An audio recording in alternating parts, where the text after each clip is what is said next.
സവാള ഇരിപ്പുണ്ടെങ്കിൽ അതുകൊണ്ട് നമുക്ക് രുചികരമായ ഒരു വിഭവം ഉണ്ടാക്കാം. ആ സവാളയുടെ തോല് കളഞ്ഞിട്ട് നമുക്കിതിങ്ങനെ കട്ട് ചെയ്തെടുക്കാം. ഇങ്ങനെ കട്ട് ചെയ്തെടുക്കാം. ഇങ്ങനെ പീസ് കട്ട് ചെയ്തെടുക്കാം. ഇനി ഇതിങ്ങനെ തന്നെ എടുത്താൽ മതി. എന്നിട്ടിത് ഓരോ ലെയറായിട്ട് ഇളക്കിയെടുക്കണം.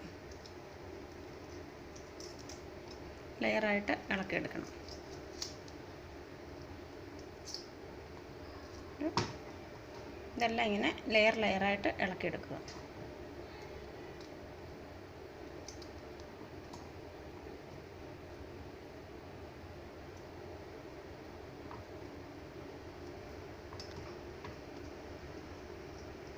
അങ്ങനെ എല്ലാം ലെയറായിട്ട് എടുത്തിട്ടുണ്ട്. സവാള ഇവിടെ ലെയറായിട്ട് എടുത്തിട്ടുണ്ട്. അതിനുശേഷം 2 സ്പൂൺ മൈദ ഈ പാത്രത്തിൽ ഇട്ട് കൊടുത്തിട്ടുണ്ട്. ഇത് ഒരു ബ്രെഡ് പൊടിച്ചെടുത്ത ബ്രെഡ് ക്രംസ് ആണ്. ഇനി നമുക്കൊരു ബൗളിലേക്ക് 2 സ്പൂൺ മൈദ ഇട്ട് കൊടുക്കുക. മൈദ തന്നെ വേണമെന്നില്ല, ഗോതമ്പ് പൊടിയോ കോൺഫ്ലോറോ ഏതായാലും മതി. ഞാനിപ്പോൾ മൈദയാണ് എടുത്തേക്കുന്നത്. 2 സ്പൂൺ മൈദ ഇട്ട് കൊടുക്കുക.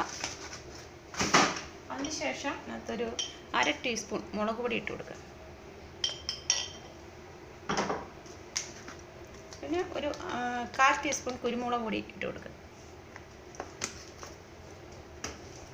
ഇനി ആവശ്യത്തിന് ഉപ്പിട്ട് കൊടുക്കുക. ഇതൊന്ന് മിക്സ് ചെയ്ത് കൊടുക്കുക. ഇനി ഇതിലേക്ക് കുറച്ച് വെള്ളം ഒഴിച്ച് നല്ലതായിട്ടൊന്ന് മിക്സ് ചെയ്ത് എടുക്കണം. ഇനി ഇതിലേക്കൊരു മുട്ട കൂടി ചേർത്ത് കൊടുക്കുക. നല്ലോണം മിക്സ് ചെയ്തെടുക്കണം. നല്ലോണം മിക്സ് ചെയ്തെടുത്തിട്ടുണ്ട്. ഇനി നമുക്ക് ഓരോ സവാളയുടെ ലെയർ എടുക്കുക. ഈ മൈദയിലിട്ട് നല്ലതായിട്ട് ഇളക്കി കൊടുക്കണം. ഇളക്കി കൊടുത്ത ശേഷം ഇതിലേക്ക് ഇട്ട് കൊടുക്കുക.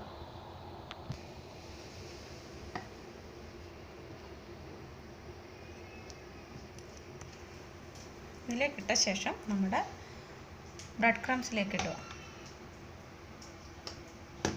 നല്ലതായിട്ട് ഇളക്കണം. എന്നിട്ടിത് എണ്ണ ചൂടാകുമ്പോൾ അതിലേക്ക് ഇട്ട് കൊടുക്കുക. ഇങ്ങനെ ഓരോ പീസും എടുത്ത് കൊടുക്കണം. ഓരോ പീസും ഇളക്കി വെക്കണം. പിന്നെ അടുത്ത പീസും ഇതുപോലെ മൈദയിലിട്ടൊന്ന് ഇളക്കിയ ശേഷം നമ്മുടെ ഈ മിക്സിനകത്തോട്ടിടുക. മിക്സിയിലിട്ട് നല്ലതായിട്ടൊന്ന് മിക്സ് ചെയ്ത ശേഷം നമ്മുടെ ബ്രെഡ് ക്രംസിലെടുത്ത് വെക്കണം.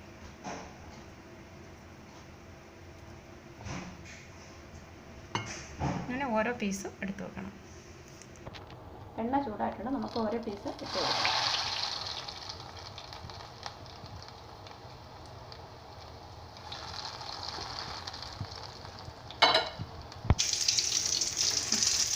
റെഡ് കളർ ആകുമ്പോഴത്തേക്ക് എടുക്കാം.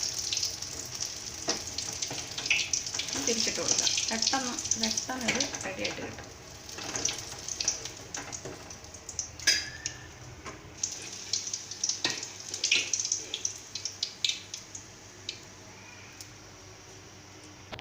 അങ്ങനെ നമ്മുടെ ഒനിയൻ റിങ്സ് ഇവിടെ റെഡി ആയിട്ടുണ്ട്. ഇത് പെട്ടെന്ന് ചെയ്യാൻ പറ്റുന്ന റെസിപ്പിയാണ്. ഈ വീഡിയോ ഇഷ്ടമായെങ്കിൽ എല്ലാവരും സബ്സ്ക്രൈബ് ചെയ്യുക, ലൈക്ക് ചെയ്യുക. Thank you.